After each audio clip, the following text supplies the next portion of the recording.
Hi guys, welcome to my channel education file. तो इस video में हम पढ़ेंगे meaning and purpose of classroom organisation. तो बहुत सिंपल सा बहुत छोटा टॉपिक है, जल्दी से डिस्कस करते हैं।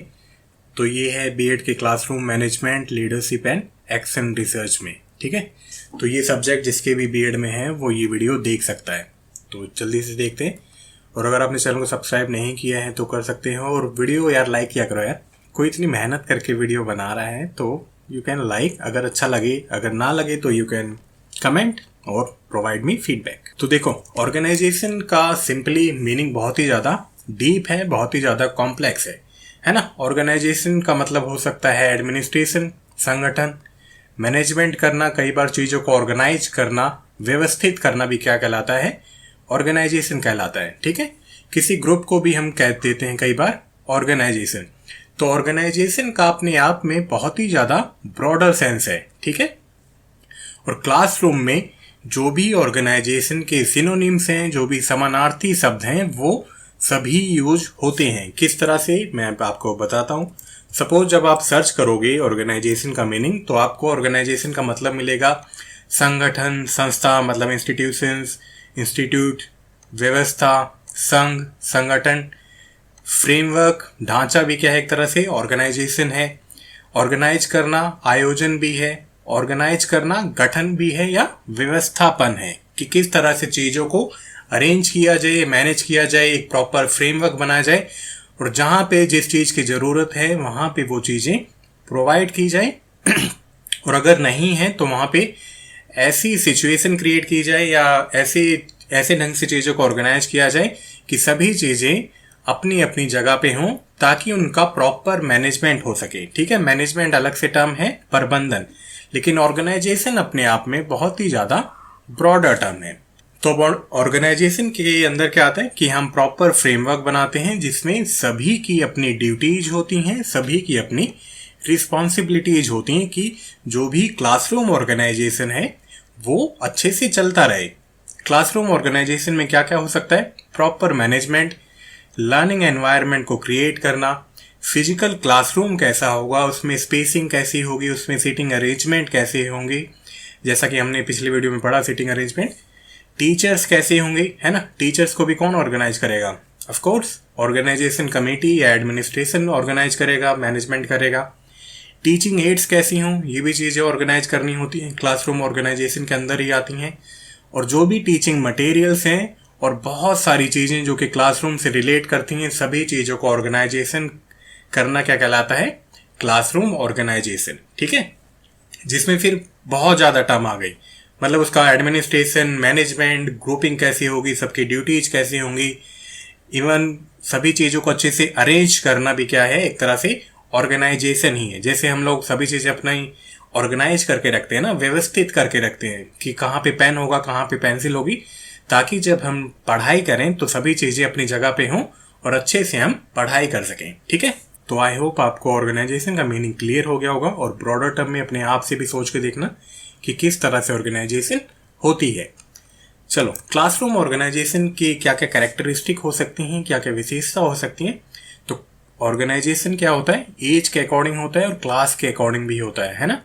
मतलब छोटे बच्चों की क्लास है तो उसको अलग तरह से ऑर्गेनाइज किया जाएगा, अपर प्राइमरी या सेकेंडरी क्लास है तो उसको अलग तरीके से ऑर्गेनाइज किया जाएगा। एनवायरनमेंट के अकॉर्डिंग भी ऑर्गेनाइजेशन होता है ना। सपोज कोई सोसाइटी है, सोसाइटी में नीचे बैठना उतना ज़्यादा बुरा नहीं माना जाता है, तो हो सकता है किसी कॉलेज में, किसी स्कूल में इतना ज़्यादा फाइनेंस ना हो, इतने ज़्यादा पैसे ना हो कि सभी के लिए चेयर अरेंज की जा सके, तो फिर उसके अकॉर्डिंग ऑर्गेनाइजेशन होगा। ठीक है, लेकिन आप इस तरह का ऑर्गेनाइजेशन हर एक जगह नहीं कर सकते हैं। सपोज बहुत ही ज़्यादा अमीर इलाका है, इन द सेंस सभी अमीर हैं, तो वहाँ पे नीचे वो नहीं बैठा सकते हैं। ठीक है, तो बच्चों के अकॉर्डिंग और एनवायरनमेंट के अकॉर्डिंग भी ऑर्गेनाइजेशन होता है। देन है जोग्राफिकल कंडीशन, कंट्रीज के अकॉर्डिंग भी होता है।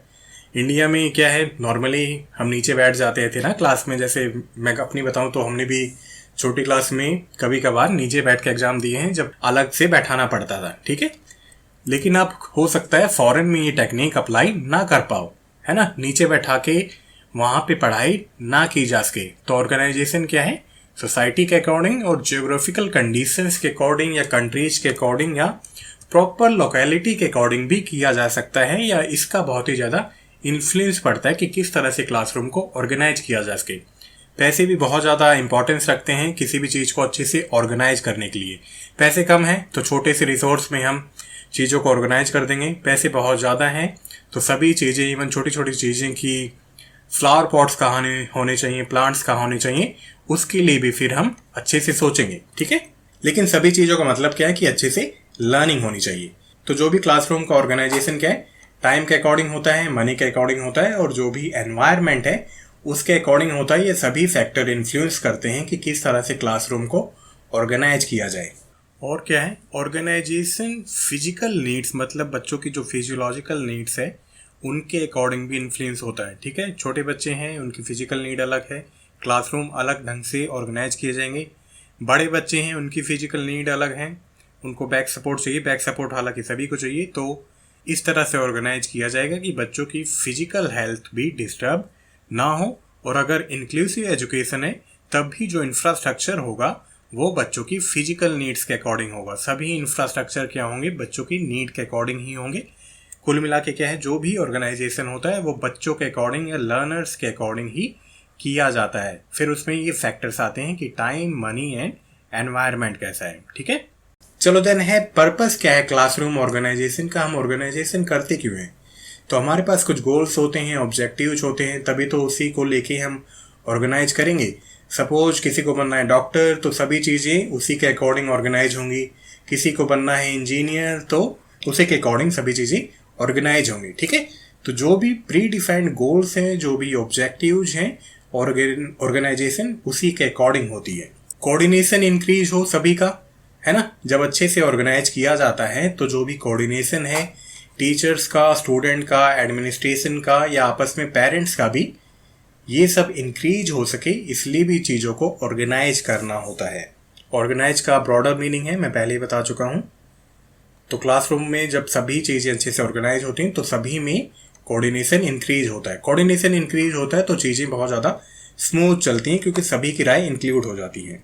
चलो देन है ऑप्टिमम यूज ऑफ रिसोर्सेज। ठीक है, तो जो भी मेरे पास रिसोर्सेस है मैं उनको इस तरह से यूज करूँगा, मतलब ऑप्टिमम यूज करूँगा, ना ज़्यादा कम ना बहुत ज़्यादा, ताकि एक सस्टेनेबिलिटी बनी रहे। सपोज मेरे पास 10 रुपये हैं तो मैं सभी को यूज नहीं करूँगा, मैं इस ढंग से यूज करूँगा कि एक सस्टेनेबिलिटी बनी रहे, ताकि मैं आगे भी ज़रूरत पड़े तो जो भी मेरे पास रिसोर्स है उसका यूज कर सकूं। ठीक है, तो इसलिए भी ऑर्गेनाइजेशन जरूरी है। चलो देन ऑर्गेनाइजेशन इसलिए भी किया जाता है ताकि जो फिजिकल क्लासरूम है वो बहुत ज़्यादा अच्छे तरीके से ऑर्गेनाइज लगे।